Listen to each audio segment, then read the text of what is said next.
Hello प्यारे बच्चों, कैसे हो आप सभी। प्यारे बच्चों, आज के वीडियो में हम कक्षा 12वीं की आरव पुस्तक है, उसकी कविता कुंवर नारायण जी की कविता है बात सी रीति पर। इस टाइटल की कविता को हम करेंगे। और कविता करने से पहले मैं एक दो बात आपको बताना चाहूँगा। कविता से संबंधित ही है कि एक चीज़ होती है बात, जो सूचना या संदेश जो हमारे पास होता है, और एक होती है भाषा। और इन दोनों की हमें ज़रूरत पड़ती है। और जैसे कि हमने कोई सूचना दूसरे को देनी होती है तो हम भाषा के जरिए ही उसको दूसरे के सामने रखते हैं। ठीक है। तो मुख्य चीज़ भाषा ही होती है, या सॉरी, मुख्य चीज़ बात ही होती है, या वो संदेश ही होता है जो हमने दूसरे को समझाना होता है, दूसरे को कहना होता है। अब उसी भाषा का प्रयोग करना चाहिए जिसको वो अच्छे से समझ ले। हमने अपना संदेश देना है, लेकिन कई बार हम क्या करते हैं कि मुश्किल भाषा का प्रयोग करके या घुमावदार भाषा का प्रयोग करके हम दूसरे को उलझा देते हैं या फिर खुद उलझ जाते हैं। तो ऐसा हमने नहीं करना चाहिए। हमने सरल और स्पष्ट शब्दों में अपनी बात को रखना चाहिए। और ये बात आम आदमी पर भी लागू होती है और ये कवियों पर भी लागू होती है, क्योंकि कवि भी कई बार ऐसी क्लिष्ट भाषा का प्रयोग करते हैं कि पढ़ने वाला दिमाग चकरा जाता है उसका, कि भाई वो क्या इसका अंदाज़ा लगाए, क्या उसका की व्याख्या करे। बच्चे भी परेशान, टीचर भी परेशान। ठीक है। तो ऐसे उन कवियों के लिए भी एक संदेश है कि हमने जो संदेश देना है दूसरों को, अपनी बात रखनी है, तो क्यों ना हम सरल भाषा में उसका प्रयोग किया जाए। ठीक है। तो ऐसे ही एक घटना के बारे में कवि बताते हैं कि बात सीधी थी पर एक बार भाषा के चक्कर में जरा टेढ़ी फंस गई। भाई एक छोटी सी बात थी, एक छोटा सा संदेश था, और मैं आसानी से उसको रख सकता था, आसानी से उसको बता सकता था। लेकिन कवि कहते हैं कि भाई मैंने मुश्किल भाषा का प्रयोग किया, और भाषा के चक्कर में, मुश्किल भाषा के चक्कर में वो बात फंस के रह गई। ठीक है। सरल सी भाषा थी, मुश्किल भाषा का प्रयोग किया, वो दूसरों को अपनी बात नहीं समझा पाया कवि। अब होता क्या, दूसरों को जब हमारी बात समझ में नहीं आती तब हम और कोशिश करते हैं कि भाई और अच्छे तरीके से उसको बता पाए।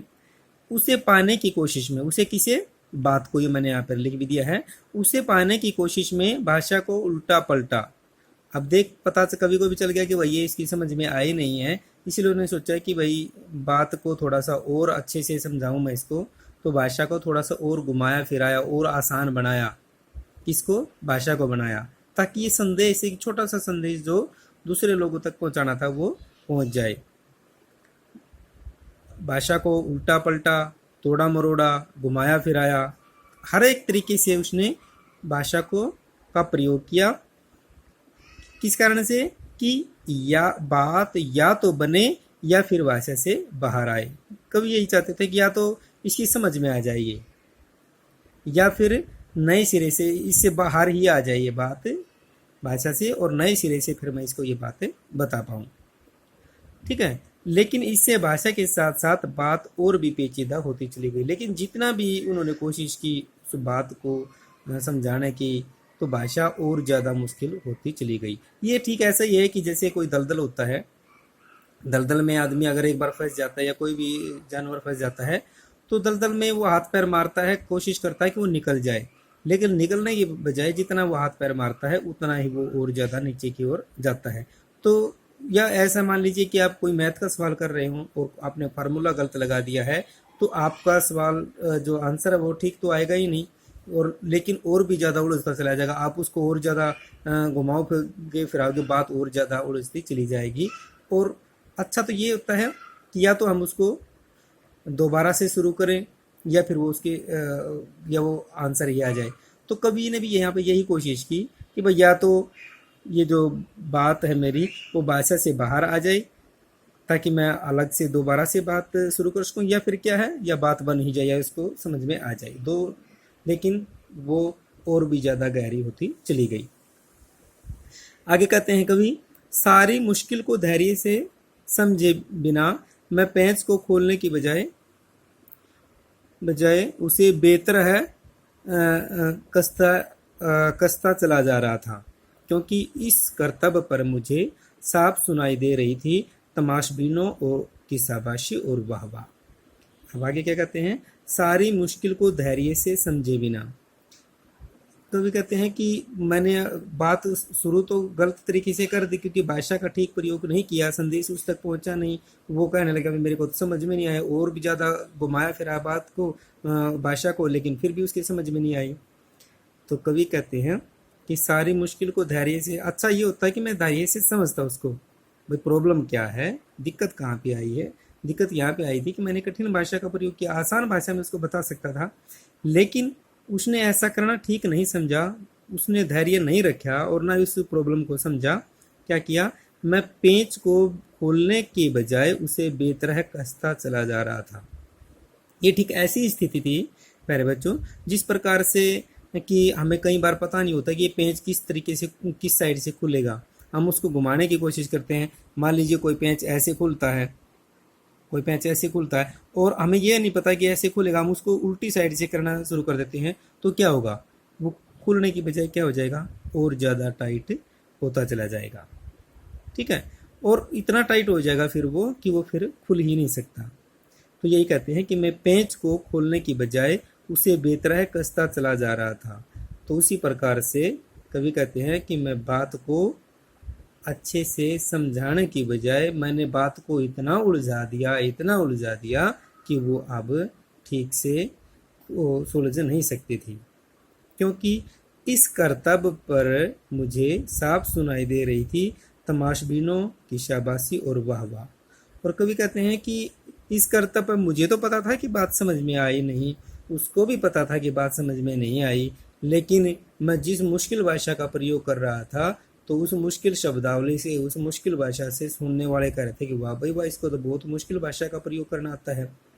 जो दूसरे लोग हैं उनको थोड़ा सा ये जो कहते हैं ना कर्तव्य, कर्तव्य माने मेरे इस कार्य से शाप सुनाई दे रही। तमाशबीन, तमाशबीन क्या होता है, जो आदमी तमाशा देख रहे थे उनको ये लग रहा था कि वाह भाई वाह, ये मान इसको तो बहुत अच्छी तरीके से भाषा का प्रयोग करना आता है, कैसे मुश्किल शब्दों का प्रयोग कर रहा है। मान लीजिए आप अंग्रेजी में कुछ बोलते हैं और सामने वाले को इंग्लिश आती नहीं, तो क्या होगा, तो ये होगा कि वो आप अपना संदेश उस तक नहीं पहुंचा पाओगे।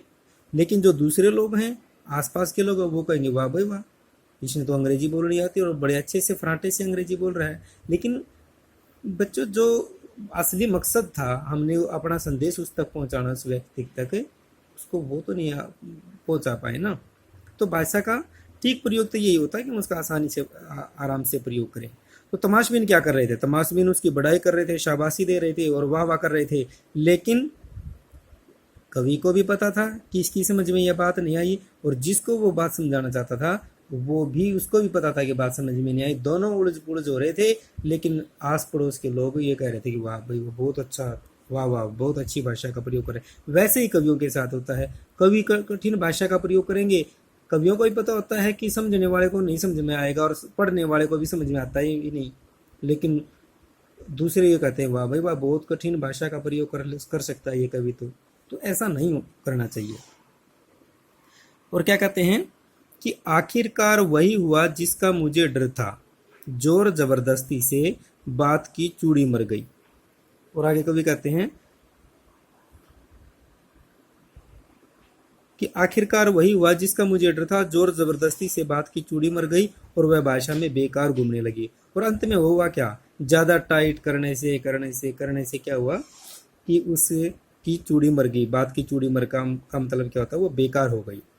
जैसे कि आप टूटी होती है, पानी की टूटी होती है, आप उसको बंद करते हो, तो आप उसको टाइट करते हो तो एक स्तर, एक लेवल पे जाके वो बंद हो जाती है। लेकिन और ज़्यादा टाइट करोगे तो क्या हो जाएगा, और ज़्यादा टाइट करोगे तो क्या होगा कि वो फ्री हो जाएगी, वो फेल हो जाएगी और वो फिर बंद नहीं होएगी, तो वो फ्री घूमती रहेगी और पानी रिसना शुरू हो जाएगा। मतलब क्या है, टूटी का जो काम था वो अब नहीं रहा, जो असली काम था उसका पानी को रोक के रखना, वो काम अब खत्म हो गया। तो उसी प्रकार से कहते हैं कि जिस बात का मुझे डर था, किस बात का डर था कि भाई ज़्यादा मैं इस बात को और ज़्यादा समझाने की कोशिश करूँगा तो क्या होगा, ये बात और ज़्यादा उलझ जाएगी और इतनी उलझ जाएगी कि बात का महत्व ही खत्म हो जाएगा। और यहाँ पर वही हो गया, बात की चूड़ी मरने का मतलब क्या है, बात का महत्व खत्म हो गया और वह भाषा में बेकार घूमने लगी। अब मैं इधर से मैं बोल रहा, चिल्ला रहा, उसको समझा रहा, उधर से वो बोल रहा कि मेरे को कुछ समझ में नहीं आया, लेकिन अब बात इस स्तर पर पहुंच गई थी कि वो समझ में आनी ही नहीं थी, वो फ्री हो गई थी, जैसे कि टूटी फ्री हो जाती है। क्या कहते हैं, हार कर मैंने उसे कील की तरह उसी जगह ठोक दिया। और अंत फिर क्या करते हैं, मान लीजिए आपसे कोई टूटी खराब हो जाती है, ऐसे फ्री हो जाए, तो आप क्या करोगे, आप उसको अटकाना चाहोगे कि भाई थोड़ी सी अटक जाए, ताकि ये मेरे मैं जिम्मेदार ना हो इस चीज़ का, कोई देख लेगा तो ये कहेगा इसने खराब करी है। तो हम क्या करते हैं, हम उसको थोड़ा सा अटकाने की कोशिश करते हैं बस, ताकि हार कर मैंने उसे कील की तरह उसी जगह ठोक दिया। तो हम यही करते हैं, जैसे कि कोई चीज़ दीवार पे कोई चीज़ टंग रही थी, हमने उसको वो हमारे से टूट गई हो, तो हम क्या करेंगे, हम ये सोचते हैं कि पहले तो उसको चिपकाने की कोशिश करते हैं पेंच को अच्छे से, लेकिन नहीं होती, तो हम ये सोचते हैं कि थोड़ी सी अटक जाए, वैसी ये मेरे सिर ना हो ये, ठीक है ना। तो वैसे ही वो कहता है कि मैंने उसको कील की तरह ठोक दिया, अर्थात अब वो भाषा को, टॉपिक को ख़त्म करना चाहता है, लेकिन इस तरीके से कि भाई मेरे ऊपर बुराई ना आए, मतलब बात की लीपा पोती अब वो करना चाहता है कवि।